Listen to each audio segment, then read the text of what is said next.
विशाल जी, हिमाचल से। राधा वल्लभ श्री हरिवंश। श्री हरिवंश महाराज जी।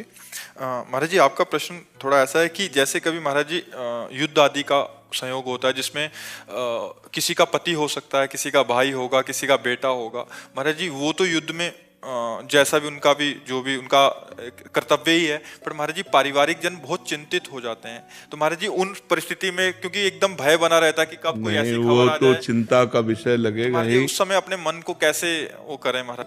नहीं समझाया जा सकता, क्योंकि हाँ नहीं समझाया जा सकता, क्योंकि वो कभी भी पधार सकते हैं। भाई बॉर्डर पे हैं या युद्ध में हैं, कभी भी सैनिक हैं, कहीं भी तैनात कर दिए जाएं, कभी भी पधार सकते हैं। तो अगर समझाना, तो मोह ये समझेगा नहीं। ममता रत सन ज्ञान कहानी, अति लोभी सन विरति बखानी, ये व्यर्थ जाता है। अब जैसे ममता से युक्त है कि मेरा भाई या मेरा पति या मेरा पुत्र ऐसे शन, अब उसको ज्ञान सुहाएगा नहीं, उसको ज्ञान पचेगा भी नहीं। पर वास्तविक बात यह है कि उस समय सोचना चाहिए कि जितनी आयु है उतना ही पुरुष जीवित रहता है। अगर मेरे संबंधी की आयु पूरी है तो कोई मार नहीं सकता। अगर आयु खत्म हो चुकी तो हम तिजोरी में बंद कर लें, घर में लाके, तो भी मर जाएगा वो। तो ज्ञान के द्वारा हमको अंदर समझाना चाहिए। दूसरी बात, वो वीर गति को प्राप्त हो रहा है जो प्रशंसनीय है। और तो सब मर ही नहीं, एक्सीडेंट में नहीं मर सकता आदमी। भाई घर से निकला है, पता नहीं लौट के आए कि ना आए। वो तो बॉर्डर में देश रक्षा के लिए, राष्ट्र रक्षा के लिए है। तो हमारी चौड़ी छाती होगी जिस समय ये होगा कि वो वीर गति को प्राप्त हुए, तो हमारी चौड़ी छाती होगी कि राष्ट्र के लिए उन्होंने जान गंवाई। यहाँ तो जान ऐसे ही चली जा रही है। एक्सीडेंट हुआ, पूरी की पूरी गाड़ी में जितने लोग सब मर गए, गाड़ी में आग लगी, जिंदा जल गए। तो मृत्यु तो निश्चित समय है। अगर वो युद्ध में कोई अकाल मृत्यु थोड़ी होती, उन्हीं की होगी जिनकी होनी है, अन्यथा नहीं होगी। जहां जिससे जैसी होनी है। महाराज जी उसका प्रमाण वो परमवीर चक्र आते हैं, 16 गोलियां लगी, हाँ उसके 16 बाद भी देख जाके लो, वो बच हाँ गए। 16 गोलियां लगी थी, बिल्कुल बिल्कुल। योगेंद्र सिंह। योगेंद्र, हाँ बिल्कुल। ये गोली तो महाराज जी ऐसी लगी कि एक सिक्का था, 5 रुपए का या कोई सिक्का था, उसके ऊपर लग के डेवर्ट हो गई। उसी जगह पे सिक्का था और वहीं लगनी थी। और हाँ बिल्कुल बिल्कुल, वो भगवान का, उनकी आयु बची थी ना, इसलिए वो अब भी हैं। अगर 16 गोली क्या चीज़, एक में काम हो जाता है, एक में ढेर हो जाता है आदमी, तो ये बात होती है। तो इसमें प्रसन्न रहना चाहिए। यद्यपि तभी हम कह रहे हैं ममता रत्सन ज्ञान कहानी, ये ज्ञान उस समय काम नहीं करता जब अपने प्रियजनों का वियोग होता है, तो हृदय फटता है। ऐसा लगता है कि कोई भगवान अगर है तो पुनः जिंदा कर दे, तभी हमें तसल्ली होगी, नहीं तो एकदम वो व्याकुलता हो जाती है। आपको क्या, बड़े बड़े को हो जाती है, बड़े बड़े ज्ञानियों को हो जाती है। ये बिछोह होना एक बहुत बड़ा कष्ट का विषय होता है। और फिर जिसका पति हो, पूरे जीवन भर अब वैधव्य रहना है, पूरे जीवन भर निराश रहना है, कितना बड़ा विषय होता है। पर वो धन्य है, हम इसीलिए भारत के सैनिकों का स्वागत करते हैं। धन्य है जो अपने प्राणों को हमारे राष्ट्र पर बलिहार करते हैं। हम उनको प्रणाम करते हैं, नमन करते हैं। और समस्त भारतीयों को चाहिए कि भारतीय सेना का उत्साहवर्धन करें और उनको नमस्कार करें, क्योंकि बहुत बड़ी वीरता। इसलिए हम भारत सैनिकों को प्रणाम करते हैं कि वो अपनी जान पर खेलकर हमारी रक्षा कर रहे हैं, हमारी रक्षा कर रहे हैं। गुरुदेव, उस वक्त अगर राधा नाम पे अधिक विश्वास कर, गोली लगेगी, गोली लगेगी, क्योंकि आयु पूरी हो चुकी है। कल्याण हो जाएगा, पर गोली लगेगी, क्योंकि आयु पूरी हो चुकी है। आयु से नहीं, उसी बहाने से तय हुआ था। हाँ उसी बहाने तय हुआ था, बिल्कुल। वो अधिक विश्वास का फिर मतलब क्या, जिस वक्त जैसे कि आप कहते हैं कि नहीं, परिणाम अच्छा होगा आपका। जैसे आपने कहा राधा, तो गोली आपके लगेगी, आप जाओगे, आपका मंगल हो जाएगा, आपका संसार में आना नहीं होगा। आपके कर्म बंधन जो आपको दुख देने वाले थे सब कट गए। लेकिन ये देखो, हम तुमको शरीर बहुत पॉइंटेड नजर आता है शरीर, लेकिन भगवान के लिए एक कपड़ा है ये, जो तुम हो। तुम्हें गोली नहीं लग सकती कभी, तुम अविनाशी हो। नयनम छिन्दन्ति शस्त्राणि नयनम दहति पावका न चैनम क्लेदन्त्यापो न शोष्यति मारुता। लेकिन ये शरीर जो है ये मरेगा, ये नष्ट होगा। तो हमारी दृष्टि में शरीर बहुत बड़ी चीज है, और भगवान की दृष्टि में तुम बहुत बड़ी चीज हो। और तुम्हें कोई गोली लगेगी नहीं, शरीर को लगेगी। तो कपड़ा को जैसे फाड़ दिया जाए तो अब आपके पास बहुत से कपड़े हैं, तो एक कपड़ा फाड़ने में आपको क्या परेशानी है? तो ऐसे शरीर को गोली लग गई, आपको तो लगनी नहीं है। और अपने को शरीर सब कुछ है, और भगवान को उनका अंश सब कुछ है, और उनके अंश को कभी कोई मार ही नहीं सकता। वो अविनाशी है, ईश्वर अंश जीव अविनाशी, तो इसलिए बात होती है। मैं मीडिया का काम करता हूँ, मैं इंटरव्यूज लेता हूँ। कभी कभार ऐसा ये होता है कि जब हम मीडिया से किसी का इंटरव्यू लेते हैं, हम कभी भ्रमिक बातों को फैलाते हैं, टीआरपी के लिए करते हैं, तो इसमें मेरा दिल एक क्षण में फंस जाता है कि अपने कर्तव्य को पूरा करें, कि जिसके लिए हम काम कर रहे हैं, टीआरपी के लिए बढ़ाए, कि जनता को सत्य दिखाए। नहीं, उचित तो यही है, सत्य दिखाना। अगर आप केवल ये टीआरपी के लिए भ्रमात्मक बातें फैलाएं या झूठी बातें फैलाएं, तो ये अपराध है। ये कहीं न कहीं इसके द्वारा प्राप्त हुआ धन आपकी बुद्धि को भ्रष्ट कर देगा, आगे चल कर के आप परेशान हो जाएंगे। और प्रायः लोग धन और बड़ाई के लिए ऐसा करना शुरू कर देते हैं, तो हमें लगता है वो अंततोगत्वा मनुष्य जीवन का लक्ष्य सच्चाई होना चाहिए, मनुष्य जीवन का लक्ष्य भगवत प्राप्ति होना चाहिए, मनुष्य जीवन का लक्ष्य एक अद्भुत आनंद होना चाहिए, वो इससे नहीं प्राप्त होगा। मैंने अपना करियर का स्टार्ट किया, मैं आपसे और श्री जी से आशीर्वाद लेना चाहता हूँ। हाँ, बिल्कुल सत्य प्रवक्ता होना चाहिए, उसमें मिश्रित झूठ बात नहीं होनी चाहिए। हाँ, जरूर है कि समाज में कड़ुआ माना जाता है सत्य प्रवक्ता हो, आपको ज़्यादा लोग आदर नहीं देंगे, आपके जन ही आपका आदर नहीं देंगे, लेकिन जिसका आदर हरि करे उसका निरादर कौन कर सकता है, और उसका निरादर हरि कर दे तो उसका आदर कौन कर सकता है। ये सब आदर मिट्टी में मिल जाता है, इसका कोई महत्व नहीं होता। ठीक है ना? टीआरपी के लिए झूठ बोलना या किसी को झूठ ब्लेम लगा करके, ये सब ठीक नहीं है। बिल्कुल सत्य बात होनी चाहिए। अगर वो दोषी है तो उसको ओपन करो, अगर निर्दोष है तो उसकी निर्दोषता ओपन करो। ऐसा नहीं कि दोषी को बख्श दिया जाए और निर्दोषी को दोषी बनाकर प्रकाशित कर दिया जाए। वो तो जो आप प्रकाशित करेंगे वही जनता देखती है, तो उसमें आपकी हानि हो जाएगी, जनता की तो कोई हानि है नहीं, आपकी हानि हो जाएगी। भगवान भक्ति में ऐसा की बात है, नाम जप करो, अधिक से अधिक नाम जप करो। भक्ति का स्वरूप है तदर्पिता अखिलाचारिता तद स्मरणेन परम व्याकुलते। हर आचरण भगवान के लिए हो और नाम जप हो, यही भक्ति का परम स्वरूप है। खूब नाम जप करो। सुमिर पवन सुत पावन नामो अपने बस करि राखे रामो। भजन के प्रभाव से हनुमान जी ने राम जी को अपने बस में कर लिया, तो खूब नाम जप करो, यही भक्ति का स्वरूप है। जीवन अभिमन्यु से हो गया बाबा, चारों तरफ से ऐसा लगता है सारे तीर अपने आप में। कोई तीर आज तक सृष्टि में बना ही नहीं कि हमें भेद सके। नैनम छिन्नन्ति शस्त्राणि नैनम दहति पावका न चैनम क्लेदन्त्यापो न शोष्यति मारुता। अपने को भूल गए हो, शरीर भाव में हो गए हो, इसलिए ऐसा महसूस हो रहा है। यदि अपने स्वरूप में आओ तो तुम ना तो किसी आग्नेय अस्त्र में, न वरुणास्त्र में, न वायुवास्त्र में, किसी में ताकत ही नहीं कि हमें छू सके। हम अविनाशी हैं, ईश्वर का स्वरूप हैं, शिवोहम, शिव का अंश है। हम शरीर को लेकर बात करते हैं तो समस्याएं ही समस्याएं हैं, और जब स्वरूप को लेकर बात करते हैं तो कोई समस्या ही नहीं।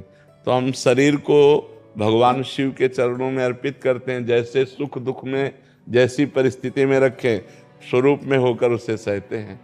नाम जप करो और भगवान शंकर के आश्रित रहो। देवादिदेव महामृत्युंजय जो काल का भी महाकाल है, डरना क्या है? हर परिस्थिति को सहेंगे, जैसी परिस्थिति शिव देंगे। क्यों जी? और गुलाल जी दिल्ली से हैं। अच्छा, ये उनके परपोते हैं। बड़े बड़े पुण्यात्मा रहे। कोई हमारे ऐसे ब्रज की कोई ठाकुर ने जिनको भोग न लगता हो, उनकी तरफ से बहुत पुण्यात्मा है। बड़े बड़े संत महात्माओं की कृपा उनको प्राप्त रहे। ये सेवा के 100 वर्ष पूरा होने पे ये पुस्तक छपाई थी, बरसाना की सेवा और बरसाने की सेवा हाँ, सबसे आप उनके पौत्र हूँ। अच्छा, बहुत कृपा पर। हमने लाला जी की 100 वर्ष की सेवा में 1919 में महाराज जी अपनी सेवा उठाई थी बाबा ने। आज 2000। अरे आप कितने बड़े पुण्यात्मा, रोज ठाकुर का भोग लग रहा है। बिहारी जी बरसाने में हर जगह, मतलब आप बड़े सौभाग्यशाली हैं, आपका वंश पवित्र है।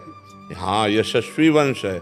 जिन बिहारी जी को एक बार भोग लगा दे तो जीव का कल्याण हो जाए। 12 महीना पहली थाल उन्हीं की आती है। हमें हमें अच्छा लगा आपसे मिल करके, अच्छा लगा। महाराज जी दर्शन कर लें। अरे बड़ी कृपा की आप दर्शन देने आए। हमें अच्छा लगा। धन्यवाद। संजय कुमार द्विवेदी जी, प्रयागराज से। राधे राधे महाराज। महाराज जी, आप कह रहे हैं कि संतों के श्रीमुख से सुना कि संपूर्ण समर्पण शरणागति के बिना भगवत प्राप्ति संभव नहीं है। महाराज जी, संपूर्ण समर्पण शरणागति में खेती बाड़ी मकान कुछ पैसा संतान को दे दिया जाए या नहीं? यदि किसको दे दिया जाए? किसको दे दिया जाए? नहीं, किसको दे दिया जाए? आप सरकारी आदमी हैं तो आपके पास कुर्सी से लेकर कलम से लेकर के जो कुछ है वर्दी सरकारी है ना, तो दे किसको दोगे? तुम्हारा अधिकार ही नहीं। बात समझनी है, बात समझनी केवल है, कुछ देना लेना नहीं है। जैसे आप अपने ऑफिस में बैठे हो, कुर्सी में बैठे हो, आपको कुछ देने का अधिकार है क्या? आप एक कलम भी नहीं दे सकते। आप कहोगे सरकारी है, आप रजिस्टर को भी कहोगे सरकारी है, जिस कुर्सी में बैठे हो वो भी सरकारी है, आप भी सरकारी आदमी हैं। आप कानून के अंतर्गत केवल कार्य करते रहिए, आपका इतना अधिकार है, आपको देने का अधिकार नहीं। ऐसे ही नाथ सकल संपदा तुम्हारी, मैं सेवक समेत सुतनारी, वो सब सरकारी है, आप केवल सेवक हैं। देने लेने की क्या बात है? एक महाराज जी के यहाँ गए थे तो उन्होंने जो है मतलब जैसे समर्पण शरणागति का मतलब हम ये कह रहे थे कि जैसे कि जब समर्पण शरणागति होगी, हमारे भगवान दर्शन कराएंगे तो आपको परिवार सहित आश्रम में आकर रहिए, तो जो है उसके बाद ये सब बनावटी बातें हैं, ये सब हम दंभ पाखंड की बातें नहीं मानते। संपूर्ण सृष्टि भगवान की है। यहाँ समर्पण का मतलब अहंकार का समर्पण, यानी कि तुम्हारी कुटिया में आ जाओ, ये सब पाखंड की बातें हैं, ये सब दंभ नाटक की बातें हैं, रुपया घसीटने की बातें। हम इन बातों को नहीं मानते। तस्मात् शास्त्रम प्रमाणम ते कार्याकार्यो व्यवस्थितो, कार्य और अकार्य की व्यवस्था शास्त्र प्रमाणित की गई। नाथ सका, हमारी केवल बात समझ जाओ, जहाँ हो जो कुछ है वो सब गोविंद का है, मैं केवल सेवक हूँ बस। नाथ सकल संपदा तुम्हारी, मैं सेवक समेत सुतनारी। 25 पैसे भी किसी को नहीं देने, सब उनकी चीज़ है, उनकी। जैसे आप बैंक ऑफिसर हो, मान लो बैंक ऑफिसर हो, तो आप 5 रुपया किसी को दान दे सकते हो क्या? लेकिन हो अधिकारी पूरे बैंक के, लेकिन 5 रुपया नहीं दे सकते। अगर आपसे कहे कि इतना रुपया आपके पास, 5 रुपया दे, आप कहोगे सरकारी है? नहीं कहोगे। तो ऐसे ही आपका घर, आपका परिवार, आपका जो कुछ वैभव है, ऐसे हो जाओ, हे नाथ ये सब आपका है, कुछ देना लेना नहीं। खूब बिलसो, खूब उसी में रहो, बस उसको भगवान का समझो। इसीलिए बहुत समझ कर सत्संग करना चाहिए, नहीं तो धोखा हो सकता है। ये ऐसी शरणागति कहीं नहीं लिखी गई। गुरुदेव भगवान नाम में आपके बैठना चाहते हैं। बस हमारा क्या है, हमारे प्रिया जो है लाल जो, उन्हीं की शरण में हो जाओ और नाम जप करो। शरणागति का मतलब है सर्वत्र सब कुछ भगवान का है, मानना।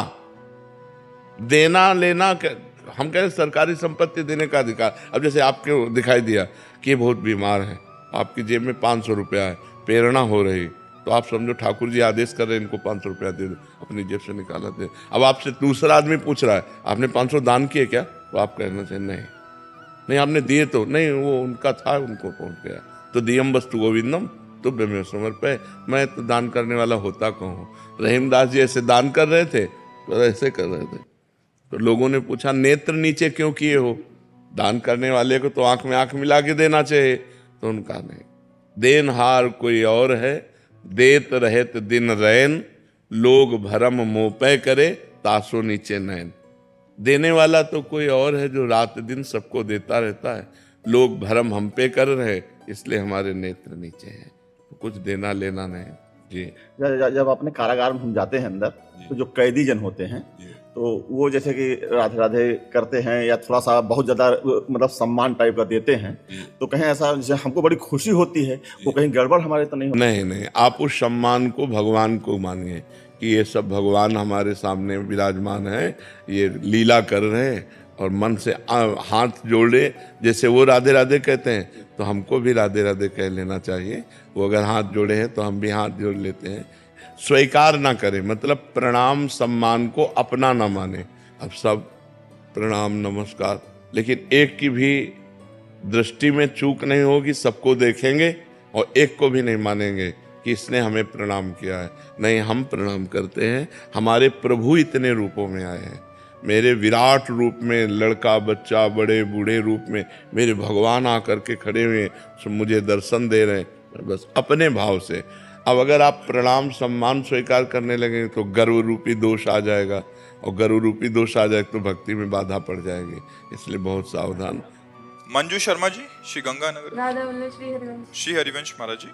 महाराज जी, मेरा प्रश्न है कि सच्ची आंतरिक शरणागति जिससे भगवत प्राप्ति होती है, क्या ईश्वर की कृपा से होती है? कृपा से विपत्ति होती है, प्रतिकूलता होती है। जहाँ जहाँ राग होता है वहाँ वहाँ से राग का नाश होता है, तब असली में शरणागति होती है। पहले तो बनावटी शरणागति होती है, फिर असली में शरणागति होती है। जैसे गजेंद्र की शरणागति हुई, जब तक उसको उसके परिवार के लोगों ने सहयोग दिया, हाथी हाथिनियों ने, तब तक उसे भगवान का स्मरण नहीं आया, और जब तक उसे अपने बल का, तब तक भगवान का स्मरण नहीं आया। जब देखा कि सब परिवार छोड़कर चला गया, अब मेरे में भी बल नहीं रह गया, अब अगले झटके में ग्राह मुझे जल में डुबो देगा, तो उसे याद आई महाबलशाली परम कृपालु भगवान श्री हरि की, और उसने शरणागत होकर भगवान को पुकारा। द्रौपदी जी ने जब उनका केस पकड़कर दुशासन सभा में लाया तो उनको अपने 5 पतियों का बल था, भगवान को नहीं पुकारा।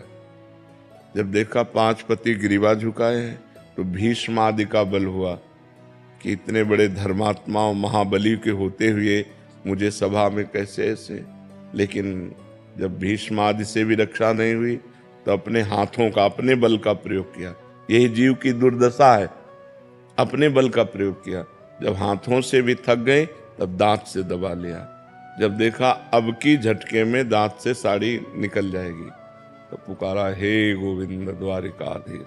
तो भगवान को आना थोड़ी पड़ा, वो तो सर्वत्र है, वहीं उनके वस्त्र के रूप में प्रकट हो गए। भगवान का वस्त्रावतार हो गया। दुशासन खींचता रहा, यहाँ से साड़ी नहीं हटा पाया, आखिरकार हार करके बेहोश होके गिर गया, लेकिन यहाँ से पल्लू नहीं हटा क्योंकि भगवान का आश्रय हो गया ना।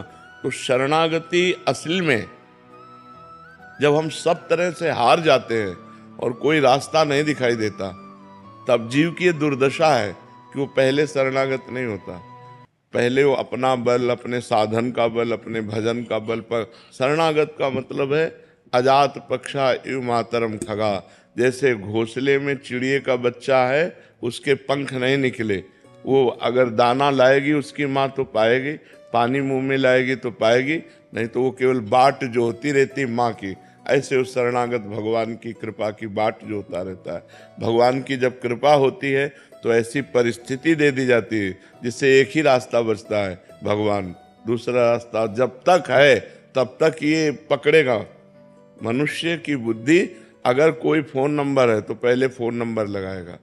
जब उसका फ़ोन नंबर नहीं लगेगा, कोई काम नहीं बन पाएगा, कोई जगह, कोई आश्रय, कोई व्यक्ति नहीं दिखाई देगा, तब उसे याद आएगी कि एक सहायक है, अब तो भगवान ही सहायता कर सकते हैं, दूसरा कोई सहायता। शरणागति तब होती है जब सब तरफ से निराशा मिलती है, तब एक आशा जागृत होती है भगवान की, और जहाँ भगवान का आश्रय लिया बात बन गई। अभी हम जबान से कहते हैं कि तन मन धन सब तेरा, स्वामी सब कुछ है तेरा, तेरा तुझको अर्पण क्या लागे मेरा, लेकिन पूरे झूठे हैं हम। तन मन धन सब मेरा, स्वामी सब कुछ है मेरा, मेरा मुझको दे दे क्या लागे तेरा। बिहारी जी के शरणागति का मतलब है अपने में न धन बल, न तप बल, न भजन बल, कोई बल न हो। सुनेरी मैंने निर्बल के बल राम। अपबल, तप बल और बाहुबल, चौथो बल है दाम। शूर किशोर कृपाते सब बल, हारे को हरि नाम। सुनेरी मैंने निर्बल के बल राम। जो निर्बल होकर के पुकारा तो सबल भगवान उसी समय उसको अनुभव कराए कि मैं आ गया। लेकिन वो पुकार तभी होती है जब सब आश्रय हट जाते हैं। सब आश्रय हटना बड़ा कठिन है। किसी न किसी रिश्ते नाते सगे संबंधी बड़े पदाधिकारी कहीं न कहीं हमारा आश्रय रहता। सबसे बड़े भगवान से हमारा संबंध जो है वो स्वीकृत नहीं है। ममैवांशो, हम भगवान के हैं और ये सारी सृष्टि भगवान की है और सर्व सामर्थ्यशाली भगवान है। कर्तुम अकर्तुम अन्यथा कर्तुम सर्व समर्थ है। अगर संकट है और भगवान को पुकारा जाए तो उसकी निवृत्ति होने में देर नहीं लगेगी, पर पहले भगवान को पुकारा जाए। हम लोग पहले भगवान को नहीं, जब सब जगह से हार जाते तब भगवान को पुकारते, जैसे गजेंद्र, जैसे द्रौपदी जी। लक्ष्मी जी गुड़गांव से। राधे राधे। राधे राधे महाराज जी, आपके चरणों में कोटि कोटि प्रणाम। महाराज जी, मेरे इष्ट देव गुरु नानक देव जी हैं। जब से मैंने वाणी पढ़ना शुरू किया तब से मेरे अंदर काफी परिवर्तन आया है। महाराज जी, मेरे उनसे मिलने का बहुत मन है। महाराज जी, उनसे कैसे मिला जाए? वाहे गुरु वाहे गुरु वाहे गुरु, आठों पहर जपो वाहे गुरु वाहे गुरु, एक श्वास भी खाली न जाए वाहे गुरु वाहे गुरु। और कोई चाह ना होने पावे, केवल साहब के दर्शन की चाहो, नानक साहब के दर्शन की चाहो, वो आ जाएंगे। हमें तो बिना चाह के दर्शन दिए थे 35 वर्ष पहले गंगा किनारे, बिना चाह के, अचाह स्थिति में उन्होंने दर्शन दिए थे। तो अगर हम वाहे गुरु आठों पैर जपे और कोई चाह ना करें तो निश्चित दर्शन हो जाएंगे। अन्य अगर चाह करोगे उतना ही विलंब होगा। अन्य चाह मिटाकर एक चाह रख लो कि अब जिया नहीं जा रहा गुरुदेव आपके बिना, तो गुरु साहब आके दर्शन दे देंगे। वो तो हैं ही, सर्वत्र व्याप्त है। अखंड मंडलाकारम व्याप्तमेन चराचरम तत्पदम दर्शतमेन तस्मै श्री गुरुवे नमः। चाहे जिस रूप में चाहो दर्शन पा सकती हो, पर अन्य कोई चाह न हो। जाहि न चाहे कबहु कछु, तुम सन सहज स्नेह बसहु निरंतर तासुर शोराउर निजगे। अन्य चाहें अगर हैं तो फिर भगवान का दर्शन या गुरु साहब का दर्शन, गुरु और भगवान एक ही हैं, ये दर्शन मिलना मुश्किल है।